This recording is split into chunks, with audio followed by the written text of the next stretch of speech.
আজ আমার সকাল শুরু হলো মহাদেবের দর্শন দিয়ে।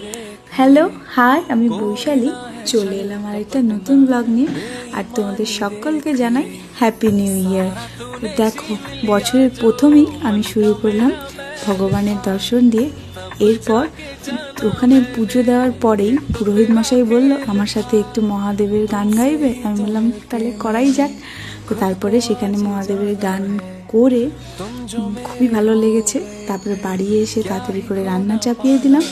সকলের জন্য তাড়াতাড়ি রান্নাবান্না সেরে নিয়ে আজকে কিন্তু যেহেতু বছরের প্রথম পড়েছে বৃহস্পতিবার, তো তাই নিরামিষ দিয়েই আজকের দিন কাটাবো, কোনো ননভেজ খাবো না। তো দেখো, সকালবেলাও তাড়াতাড়ি করে পুজো কমপ্লিট করে এখন রান্নাবান্না তাড়াতাড়ি সেরে নিলাম।